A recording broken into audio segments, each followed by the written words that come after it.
So, we're going to take on a kind of big project now, and what we're going to try to do is we're going to try to use our knowledge and everything that we've learned so far to make a blackjack game that we can play against other players or against the computer.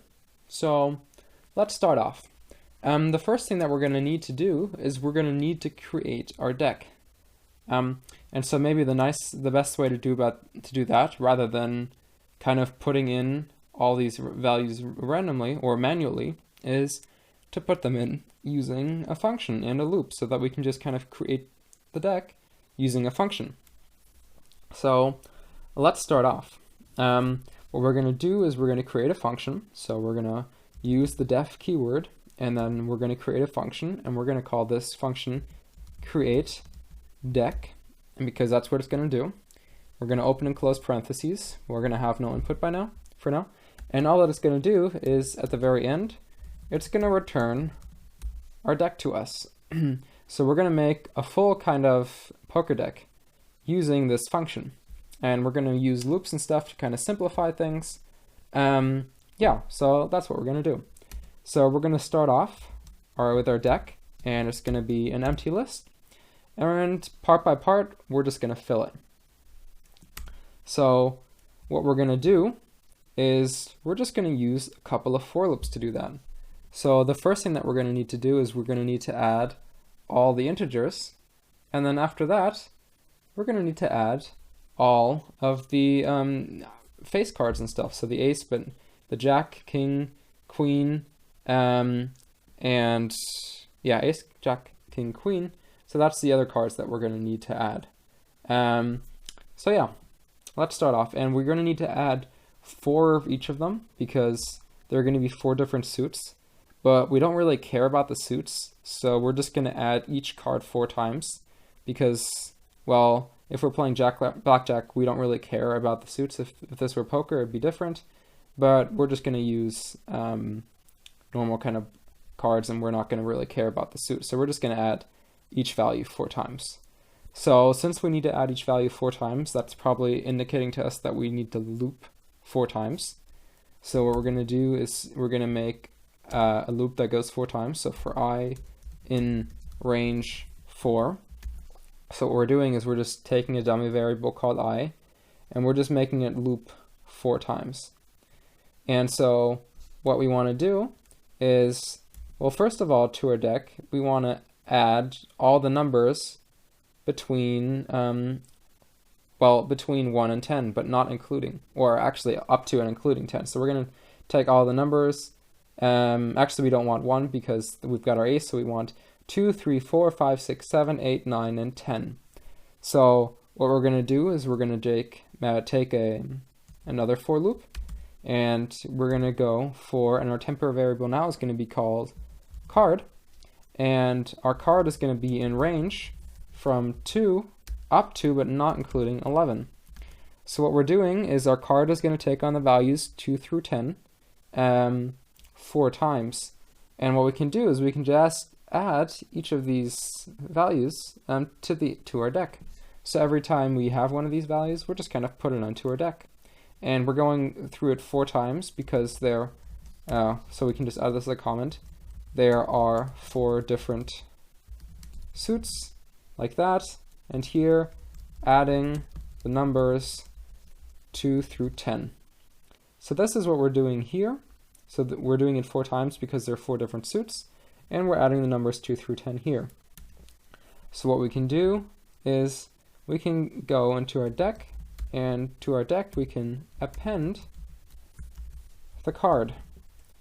So yeah, this is how we're going to get all our numbers in there.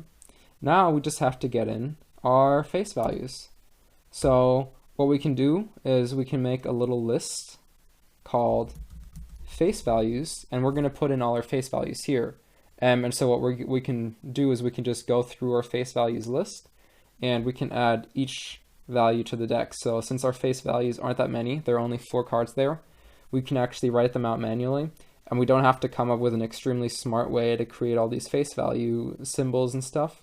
We can just write 4 cards. We can write out 4 letters, and then we're going to loop over it 4 times, and we're going to add that all to our deck.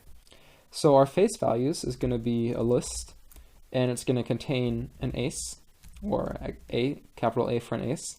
It's going to contain a jack. It's going to contain the queen, or a queen, because there are 4. And it's going to contain a king, so capital K for king. And so this is what our face values are. And so to get those into our deck, we also need to just loop over these. Now we want to make sure that when we go on a new line here, that we're not inside of this for loop anymore, because we only want to add 4 of them, rather than 4 times, well, 2 to 8, so 4 times 9. So rather than adding these 36 times, we want to make sure we're out of the second for loop, so that we only go through it 4 times. So what we're going to do now here is for card, and we're just going to use the same temporary variable. So we're going to use card to represent the numbers 2 through 10, and we're also going to use card to represent these face values, because it's just a good name for the variable.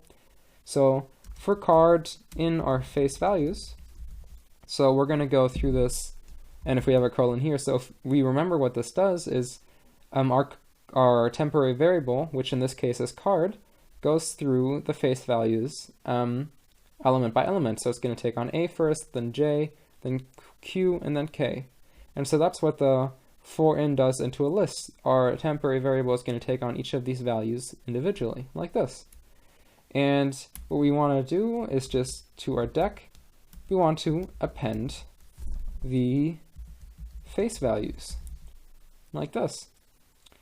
And so we're adding our card numbers here, we're adding the face values, and we're doing that 4 times. So this actually kind of completes our deck already. Maybe something that we want to do, just so that everything kind of matches up nicely, is we can turn these integers into strings. And that's just because we have strings here, or we have characters here. So we want to kind of maybe keep them all in the same type. So we don't have to do this, but it may be nice just to have everything in the same type. So we're going to convert all of these to strings too. So we're going to have all the numbers 2 through 10, and they're going to be represented as words here, or as strings or characters. And we're going to have A, J, Q, and K, and we're going to have each of these 4 times. And that's what we're going to return from the create deck. So to see our deck, what we can do is we'll make a deck variable that we're going to save it in, and our deck is going to be equal to, and we're going to use the create deck function, and we're just going to open and close. And so what our deck is going to be equal to is it's going to be equal to whatever is returned from here. So what in this case the deck is returned to us, and now this name here doesn't have to be equal to this one here, so I could call this the card deck, for example. It doesn't really make a difference. I just use deck because it's a good representative name, because it describes nicely what we have, but card deck works just as well. So these names here don't have to be equal. I just did that for convenience. And maybe just to make sure it works, we can actually print out the card deck that we've created. So if we run our code, let's see what we get. So, well, what we see here is we get 2, 3, 4, 5, 6, 7, 8, 9, 10. And then we get a list containing A, J, Q, and K. And then we get another list. So we may have probably done some mistake. And that mistake was that we appended the whole list face values. So what we actually wanted to do here is we just wanted to append the card. So that was a little mistake that we did in our code here. Thankfully, we printed it, so we were able to see all of that. And so this looks fishy. So if we run it now we see we get 2, 3, 4, 5, 6, 7, 8, 9, 10, AJ, QK, and then 2, 3, 4, 5, 6, 7, 8, 9, 10 again, and AJ, QK, and so on. So we get each of those 4 times. So printing can also kind of help us detect some of these smaller errors so that we don't run into anything big. So it's always a good idea to sometimes print. It can also be used nicely for error checking. Yeah. So, but we've kind of done what we wanted to do now. We've created a deck, and yeah, we're not really taking care of the suits, but we've purposely decided to not care about the suits. So we could have added the suits if we wanted to by adding a little bit of information here, but we decided not to do that because we don't need that. We only care about the value that each of these cards carry. So yeah, Now we've created this little function here, how to create a deck. But what we can see, for example, is that everything is ordered. So maybe we want to shuffle everything up. Now, if only there was a way to do that. Well, fortunately, there is. We can use the random library, and we can use the shuffle function in there. So since we don't need the whole random library, let's just go and take from random. We want to import, and we want to import the shuffle function. So if we remember what the shuffle function does, is it takes a list and it just mixes it up, and it mixes up all the elements. And so that's what our shuffle function does. So from random, we're going to take the shuffle function, and then what we're going to do is down here, we're just going to shuffle the card deck. So that's really all we're going to do. And we don't need to save this anywhere or something. The shuffle just kind of does that automatically. So if we shuffle the card deck, then it's all being saved into the card deck automatically. And we also don't need to do the random dot because we didn't do import random, but from random we imported shuffle, so we don't actually need to go into random. We can take this away and directly use shuffle. And so we see that if we run our code now, well, now our whole deck is shuffled. So we can now maybe nicely use this just element by element, and since we have a shuffle deck, and just kind of use those to give out the cards. So if we run it again, we see that we get a different kind of shuffle deck. If we run it again, we get a different kind of shuffle deck. So what we've done is we've created a nice little function that makes a deck for us, and then we've just really nicely shuffled it.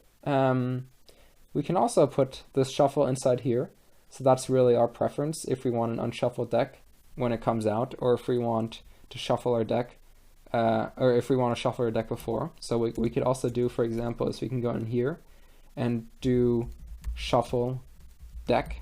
So since we imported this shuffle function, we can use it anywhere we like, and we can use it inside of here too. And here we have to shuffle the deck because that's what's contained inside here. So what we can do is we can actually take this out, so we can comment this out, and if we run this, we see that we immediately get back a shuffled deck. Yeah, so that's really cool.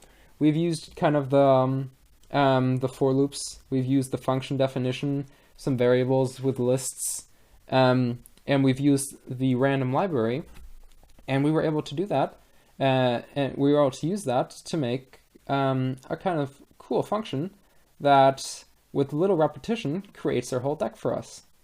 What we've also seen is we've printed the card deck, so we were able to detect an error that we had before.